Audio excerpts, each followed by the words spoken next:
Obrigada. Bom, agora vou falar um pouquinho mais sobre a VNI, agora que tem um pouquinho mais de tempo, né, para falar sobre isso.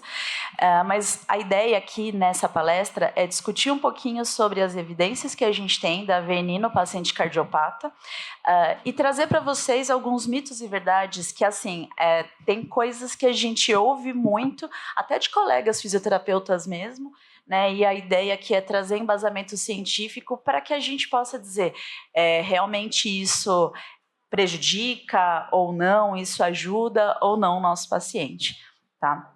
Bom, então, antes de tudo, a gente precisa definir quem que é o nosso paciente cardiopata, né? Então, o cardiopata, ele é o paciente que ele tem dificuldade de bomba, né? A sua principal definição é o paciente que tem dificuldade em bombear sangue. É um paciente que, com o passar, né, com a piora da doença, com a progressão da doença, ele vai gerando cada vez mais limitação funcional, consequentemente, intolerância aos esforços, e esforços aqui não são atividades físicas intensas, intolerância aos esforços a gente inclui atividades do dia a dia mesmo, dispneia e, consequentemente, piora da qualidade de vida, né? Então, no primeiro momento, ele começa a sentir desconforto nas atividades mais intensas e vai evoluindo até as atividades mais básicas. Então, consequentemente, isso piora muito a qualidade de vida desse nosso paciente. Então, para falar um pouquinho sobre a PIP no cardiopata, eu quero trazer para vocês alguns conceitos aqui de interação coração-pulmão, né? A gente não tem como separar as duas coisas. Então, alterações vasculares no pulmão traz alterações de sobrecarga no coração e vice-versa, né? Então, como a gente pode ver nessa imagem da esquerda, os vasos, eles são contínuos, né? A gente não tem uma separação anatômica entre os vasos pulmonares, os vasos que vão desembocar ali no átrio direito, no átrio esquerdo, enfim, a gente não tem essa divisão. Então, quando um paciente tem uma sobrecarga volêmica no coração, isso acaba refletindo na questão pulmonar. Então, isso a gente chama de fluxo retrógrado, né? Então, quando o ventrículo esquerdo, principalmente, ele começa a ter dificuldade para ejetar o sangue, né? Ele sofre uma sobrecarga, esse excesso de sangue ele não consegue ser ejetado e aí ele vai voltando. Então, ele aumenta a câmara cardíaca do ventrículo esquerdo, volta para o átrio esquerdo, que por sua vez também sofre um aumento, né? Ele sofre sobrecarga, ele não consegue dar conta dessa sobrecarga, consequentemente ele vai voltar ali para as veias pulmonares e volta ali para os capilares pulmonares. Tudo isso vai gerar um aumento de pressão hidrostática na região pulmonar, que é o que a gente conhece, né? O principal sintoma do nosso paciente cardiopata, que é o sintoma da dispneia associado ao edema agudo de pulmão. Então, isso é bastante comum nos pacientes cardiopatas, seja uma insuficiência cardíaca de um paciente mais crônico, seja um infarto extenso, agudo, né, que o paciente tem esses sintomas, a fisiopatologia é basicamente parecida, né, em questão do ventrículo esquerdo não ter força, não ter capacidade de ejeção e esse sangue voltar por fluxo retrógrado, chegando nos capilares pulmonares. Tá, então, isso vai gerar um aumento de pressão hidrostática, consequentemente, ele vai ter a estertoração na ausculta, ele vai ter dispneia, ele vai ter intolerância aos esforços. Nessa figura aqui, a gente compara uma pessoa normal e uma pessoa com uma condição cardíaca prejudicada, né? Então, na fase de edema agudo, ele vai ter aumento da pressão hidrostática, como eu já falei, né? Então, na região dos capilares pulmonares, ele vai ter esse aumento de pressão. Consequentemente, esse líquido, ele vai ter uma transsudação para o espaço alveolar. A gente vai ter esse fluxo retrógrado ali, né, nas veias pulmonares, aumento da pré-carga do ventrículo esquerdo e, consequentemente, eu tenho um aumento da resistência vascular sistêmica, tá? Aqui essa figura também é clássica, né? Acredito que muitos de vocês já estudaram por ela, mas só para a gente conceituar algumas coisas aqui. Nessa figura ele mostra a diferença de um edema agudo de pulmão de origem cardiogênica para um edema agudo de pulmão de origem não cardiogênica, como, por exemplo, um paciente com uma infecção pulmonar, né? Com um paciente séptico, que acaba evoluindo com edema agudo de pulmão também, mas a origem não é cardiogênica. Então, a principal diferença dos dois é a questão do aumento da pressão hidrostática. O paciente com edema agudo de pulmão de origem cardiogênica, ele vai ter esse aumento da pressão hidrostática por conta do fluxo retrógrado, diferente do edema agudo de origem não cardiogênica. Além disso, quando a gente pensa no edema agudo de origem cardiogênica, a gente tem a barreira endotelial intacta, diferente do paciente com edema agudo de origem não cardiogênica, que ele tem a barreira, né, rompida, essa barreira endotelial rompida, e aí ele aumenta a permeabilidade vascular. Então, esse é o motivo, né, pelo qual o paciente com quadro séptico, por exemplo, faz um edema agudo de pulmão de origem não cardiogênica. Então, não é pelo aumento da pressão hidrostática, e sim por aumento da permeabilidade vascular.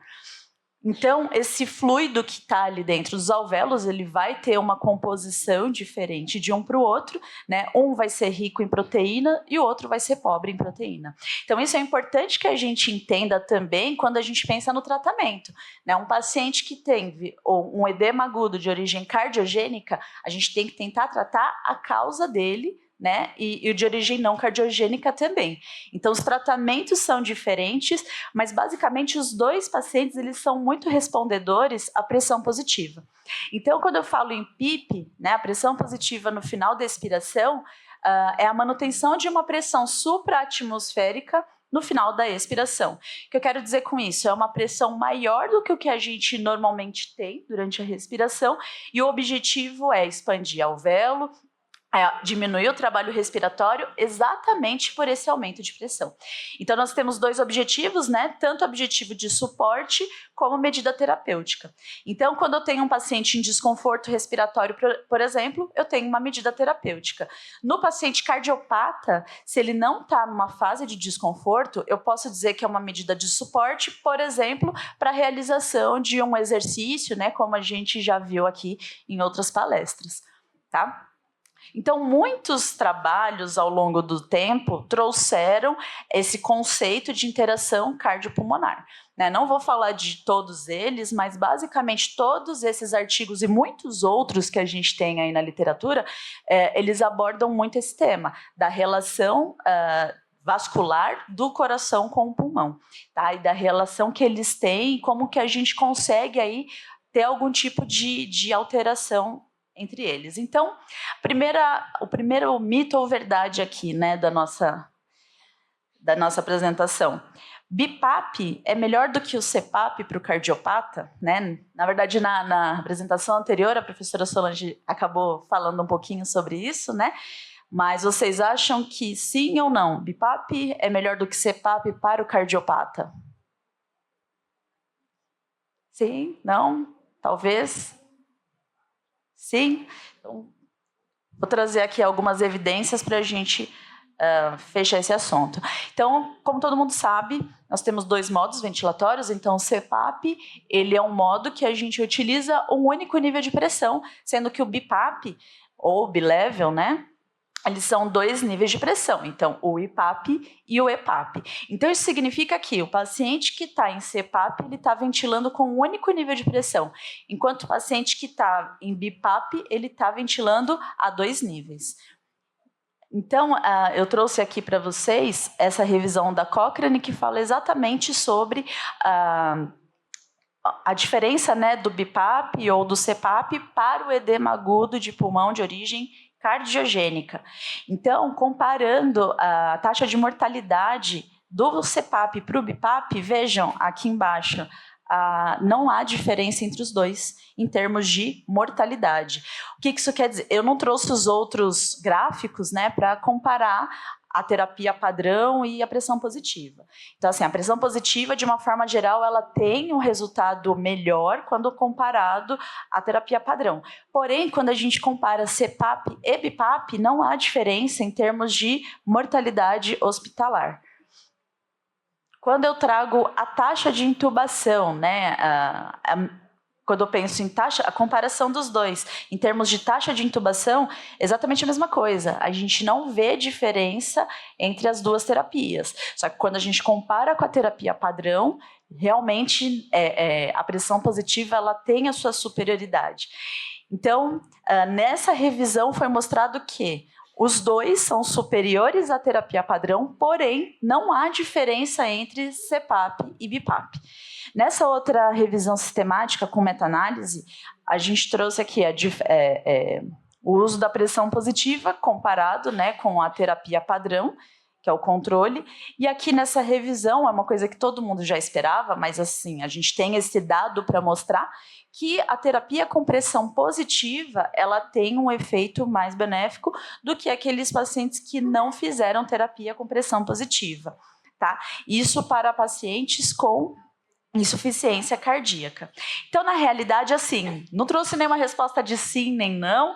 Na prática, a gente sabe que 2 níveis de pressão têm mais benefício, mas quando a gente pega, né, a literatura, a gente não vê essa diferença estatisticamente falando, tá? Outra pergunta aqui. Essa é clássica, né? A gente vê isso em todos os lugares. PIP reduz retorno venoso, gente? Essa é a pergunta que todo mundo se faz. E, na realidade, quando a gente, né, nós, fisioterapeutas, quando a gente está lá na UTI e fala assim, olha, vou começar a venir com esse paciente, um cardiopata grave, fração de ejeção de 15, né, o ventrículo direito dele também todo insuficiente, aí falam, pelo amor de Deus, não vai colocar, porque vai diminuir o retorno venoso, esse paciente vai parar na VNI.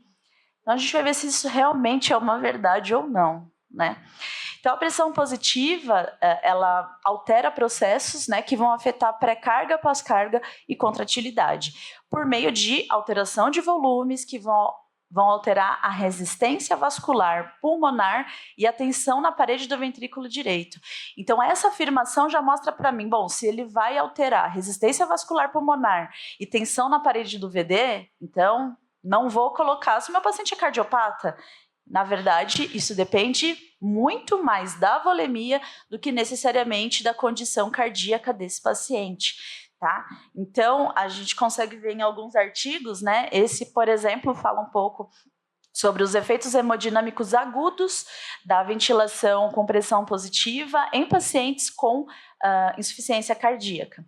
Então, o que eles encontraram? Eles pegaram um baseline, né? Pegaram o primeiro momento, colocaram PIP 4, 5, 6 até 10, e aí vocês conseguem ver nessa figura da esquerda que, na realidade, não houve alteração de pressão arterial média, mesmo com elevação de PIP até 10, para pacientes cardiopatas.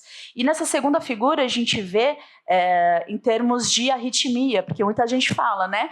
Não, você colocar a pressão positiva no paciente cardiopata, você vai piorar a arritmia. E aí ele mostra aqui, né, então esse que está preenchidinho de preto é o paciente que estava no ritmo sinusal e os branquinhos são pacientes com fibrilação atrial. E vejam, a gente tem alterações muito semelhantes da frequência cardíaca de um para o outro. Então, isso significa que a pressão positiva ela é segura, né? E os efeitos hemodinâmicos dela, eles não são impeditivos para que a gente faça mobilização, para que a gente utilize a ventilação não invasiva para pacientes com insuficiência cardíaca, por não ter alteração nem de frequência e nem de pressão arterial. Nesse outro estudo, eles utilizaram a ventilação não invasiva no choque cardiogênico, né? E aí o que eles mostraram foi que a VNI ela teve mais benefício do que risco para os pacientes em choque cardiogênico, que é o que a gente não pode nem passar perto, né, com pressão positiva em alguns locais, mas aqui eles mostraram que os pacientes tiveram mais sucesso quando tratados com VNI do que aqueles que foram intubados. Então, vejam, a VNI, mesmo para o paciente em choque cardiogênico, dependendo, né, se for um choque misto hipovolêmico, aí já é outra história. Mas se o choque for puramente cardiogênico, a gente não tem risco na utilização de pressão positiva.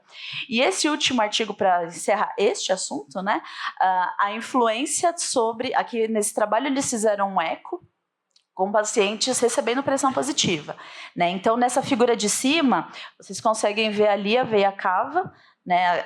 Ali a veia cava mais cheia, né? E o paciente recebendo a pressão positiva. No de baixo, vocês conseguem ver um colapso de veia cava. E o que isso significa? Não é que no primeiro ele não estava com pressão positiva e no segundo ele estava. A diferença entre os dois grupos, os dois estavam recebendo pressão positiva. A diferença é que no primeiro o paciente estava com a volemia normal e no segundo ele estava com a volemia reduzida. Então, pacientes hipovolêmicos, sim. Então, pacientes hipovolêmicos, eu devo ter cuidado com a pressão positiva, porque ela pode, sim, fazer diminuição do retorno venoso. Mas pacientes com a volemia normal, a gente não tem essa contraindicação, tá? E aqui, por último, né, desse assunto, eu achei que aquele fosse o último, os efeitos da pressão positiva em pacientes com apneia obstrutiva do sono, que também são pacientes cardiopatas, né, que pela fisiopatologia, eles também desenvolvem alterações cardíacas. E aqui eles fizeram um grupo sham, né, então eles colocavam lá a máscara com uma pressãozinha, mas não era a pressão de tratamento, e o paciente que fez com CPAP. E aí ele teve a média de pressão arterial pela manhã e pela noite. E aqui a gente conseguiu ver que os pacientes que utilizaram CPAP, eles tiveram redução da pressão arterial em 2 e em 6 meses, em ambos os horários.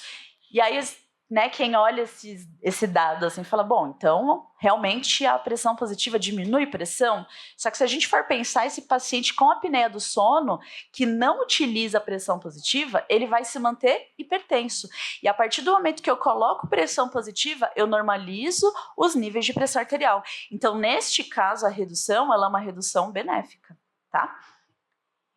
Então, com relação a isso, acho que ficou, não sei se ficou dúvida, né? Outro mito ou verdade, que na verdade esse anda junto com o anterior, né? Então a PIP reduz o débito cardíaco, né? Isso é outra coisa que a gente ouve bastante. A explicação na realidade é muito parecida com a anterior, só que aqui eu vou me pautar no que vocês já viram, inclusive em outras palestras, né? Sobre a lei de Laplace, que ela fala que a tensão é igual a pressão vezes o raio dividido pela espessura. O que eu quero dizer com isso? Que o coração ele deve fazer ele vai exercer uma tensão muito maior para contrair aquele ventrículo quando o raio é maior. Então, quanto maior o raio do coração, maior é a força necessária para ejetar o sangue dos ventrículos. Então, quanto maior o raio do coração, pior é o desempenho cardíaco desse meu paciente. E outra questão que a gente traz aqui é da pressão transmural. Então, quanto menor a pressão transmural, menor vai ser o raio do coração. Consequentemente, então, menor o trabalho cardíaco. Se vocês forem olhar nessa figura aqui da esquerda, a gente consegue ver que a pressão positiva, ela diminui a pressão transmural, exatamente por positivar, né, essa pressão ali dentro da região pulmonar. Então, gente, consequentemente, se eu coloco pressão positiva no meu paciente que tem o coração com raio aumentado, eu consigo diminuir esse raio do coração e, como consequência, diminuo o trabalho cardíaco dele. Então, eu melhoro o desempenho cardíaco com o uso de pressão positiva. Tá? Além disso, a gente tem um aumento de oferta de oxigênio para o miocárdio. Então, tem uma melhora da função inotrópica. Se eu tenho uma melhora da função inotrópica, eu tenho tempo de reperfundir as coronárias, essas coronárias vão receber mais sangue oxigenado, esse miocárdio vai ser mais perfundido, e aí, consequentemente, eu tenho redução da atividade simpática e melhora do volume sistólico. Então, artigos para embasar sobre isso, né? Quando a gente fala sobre uso de VNI profilática em pacientes em pós-operatório de cirurgia cardíaca, né? Isso é bastante, vocês já viram bastante sobre isso, é um tema bastante recorrente. Hoje em dia é uma coisa até óbvia, né, para gente que trabalha com pacientes cardiopatas, mas isso não é uma coisa tão enraizada para alguns fisioterapeutas ou mesmo para alguns médicos, né? Então, se meu paciente não está desconfortável, por que eu vou fazer VNI depois, né, no pós-operatório de cirurgia cardíaca? E aí a gente vê que a pressão positiva, exatamente por todos esses efeitos de melhorar, diminuir raio de coração, de melhorar a perfusão e tudo mais, a gente consegue ter melhores respostas pulmonares também. Então, a gente tem uma diminuição da taxa de atelectasia. Então, nesse gráfico, a gente consegue ver que a VNI, comparado com a terapia convencional, ela diminui taxa de atelectasia, bem como taxa de reintubação, nesses pacientes em pós-operatório de cirurgia cardíaca. Tá? Quando a gente fala de complicações do ponto de vista respiratório, também a VNI profilática ela tem um resultado bastante expressivo quando comparado à terapia convencional. E como eu falei para vocês, né, sobre a perfusão tecidual, quando eu faço essa comparação com complicações cardíacas e de outros órgãos, a pressão positiva de forma profilática também tem efeitos benéficos. Tá? Em termos de mortalidade, a gente não tem alteração, mas se a gente for pensar, se eu consigo ter menor taxa de intubação, menor taxa de atelectasia, menor taxa de complicação, pode ser que a taxa de mortalidade seja semelhante, mas o tempo de internação e a morbidade desse paciente também vai ser reduzida. Tá? Então, a conclusão dessa meta-análise foi que a VNI profilática nesses pacientes ela tem efeito muito positivo. Esse outro, a professora Solange já trouxe também, outra apresentação, mas só para vocês, né, verem mais uma vez, aqui ele faz a comparação da VNI profilática nesses pacientes de pós-operatório. E aí, quando eu comparo qualquer tipo de pressão positiva com a terapia convencional, a pressão positiva ela tem superioridade, só que quando eu comparo diferentes tipos de pressão positiva, eles têm valores muito similares. Então, de uma forma geral, quando eu utilizo a PIP no cardiopata, eu tenho aumento de volume pulmonar, eu tenho alterações hemodinâmicas que não necessariamente são alterações deletérias, que não necessariamente são alterações negativas, tenho alteração da resistência vascular pulmonar e da interdependência ventricular. Então, nosso penúltimo mito ou verdade aqui vai ser: a PIP é contraindicada na disfunção de ventrículo direito. Essa é uma afirmação que a gente escuta demais. Então, principalmente aquele paciente que está com TEP, fala assim, não, mas o paciente está com TEP, não pode pôr VNI. Mas ele está desconfortável. Não, mas a VNI vai sobrecarregar o ventrículo direito dele, vai dar tudo errado na vida dele, né? E na realidade a gente vê que não é exatamente assim. Né? A gente tem que ter um pouco de cuidado com as pressões, mas na realidade não é uma contraindicação absoluta. Então, quando a gente pensa na resistência vascular pulmonar, o aumento de volume pulmonar gera alteração hemodinâmica de natureza mecânica. Então, a partir do momento que eu coloco pressão dentro do alvéolo, esse alvéolo expande e ele vai acabar comprimindo ali alguns vasos alveolares. E essa resistência vascular pulmonar ela vai diminuindo conforme a pressão no vaso aumenta. Ou seja, pacientes com maior volemia sentem menos essa alteração. Só que a gente tem dois tipos de vasos ali na região pulmonar. Então, eu tenho os vasos alveolares, que são esses vasos que vão passar próximos, né, por dentro dos alvéolos, digamos assim. E eu tenho os vasos extra-alveolares, que são os vasos que vão ficar externos ao alvéolo. Então, quando eu penso na pressão positiva, na distensão alveolar, esses vasos alveolares que passam por dentro do alvéolo, eles vão, quando eles, né, sofrem a distensão alveolar pela pressão positiva, eles sim vão aumentar a sua resistência, porque eles vão ser comprimidos. Só que quando eu penso nos vasos extra-alveolares, que são esses que vão ficar no entorno, eles não vão sofrer compressão mecânica. Eles, muito pelo contrário, eles vão ser distendidos. Então, na realidade, no final das contas, a gente tem ali um balanço, né, entre os dois, entre os vasos alveolares e os vasos extra-alveolares. E aí a gente tem que colocar na balança o que vale a pena, inclusive em termos de pressão, para esse nosso paciente. Então, durante a inspiração, a gente tem um aumento da pós-carga do ventrículo direito, que dependendo da pressão, esse aumento vai ser um aumento discreto, mas ele pode se acentuar com a pressão positiva. Então, com a pressão positiva, eu vou ter um aumento da pressão intratorácica, consequentemente, eu aumento a resistência vascular pulmonar. Então, eu aumento sim a pressão no ventrículo direito, diminui o gradiente de pressão para o retorno venoso, como eu falei, né, na afirmação anterior, diminui o enchimento do VD. mas não necessariamente essa diminuição do enchimento de VD causado pela redução do retorno venoso é uma coisa negativa. Mais uma vez, um ventrículo que trabalha com volumes melhores, ele consegue trabalhar melhor, ele tem um desempenho melhor. Então, essa redução da pré-carga do ventrículo direito, assim como a redução da pré-carga do ventrículo esquerdo, não vem como um efeito deletério. Na realidade, isso é um efeito positivo para aquele coração que está ali no momento de disfunção. Tá? Então, falando de novo sobre pré-carga e pós-carga, quando eu tenho pressão positiva, eu diminuo a pré-carga do ventrículo esquerdo porque eu tenho compressão daqueles vasos pulmonares. Ele diminui a capacitância dos vasos intraalveolares, porque ele vai comprimir esses vasos. Só que, como em contrapartida, ele aumenta a capacitância dos vasos extraalveolares, que são esses que vão ficar externamente. Consequentemente, eu tenho uma melhora do enchimento do ventrículo esquerdo e, como consequência, melhor desempenho cardíaco. Tá? Então, aqui é uma representação exatamente disso tudo que eu falei. Então, eu aumento a pressão intratorácica, comprime a veia cava e diminui o débito, mas isso não é uma coisa deletéria. Comprime a artéria pulmonar e diminui o fluxo pulmonar, que também não é um efeito deletério. Vai aumentar essa resistência vascular pulmonar, diminui pré-carga de ventrículo esquerdo e aumenta a pós-carga de ventrículo direito. Então, realmente ela aumenta, mas isso é uma coisa negativa, eu não devo fazer de jeito nenhum? Não, tá? Mesmo porque os nossos pacientes vão pensar num TEP, ele vai ter hipoxemia associada ao TEP. E o TEP, ele vai gerar alteração também de resistência vascular pulmonar pela vasoconstrição pulmonar hipóxica. Então, se ele não tinha uma vasoconstrição pelo TEP, enfim, ele vai acabar gerando por conta da hipoxemia.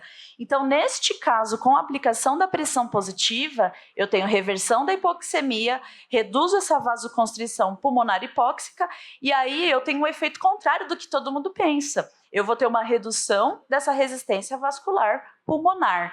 Então, vejam, não é uma coisa tão negativa assim se a gente utilizar com critérios. Claro que num TEP maciço, eu não vou colocar, né? Num TEP maciço, o paciente vai ter uma insuficiência respiratória tão grande que ele vai precisar realmente de um suporte invasivo, tá? E o último mito ou verdade: o fisioterapeuta da cardiologia usa VNI sem critério. A gente ouve muito também falar isso de fisioterapeutas que trabalham, né, que não trabalham diretamente com cardiopatas.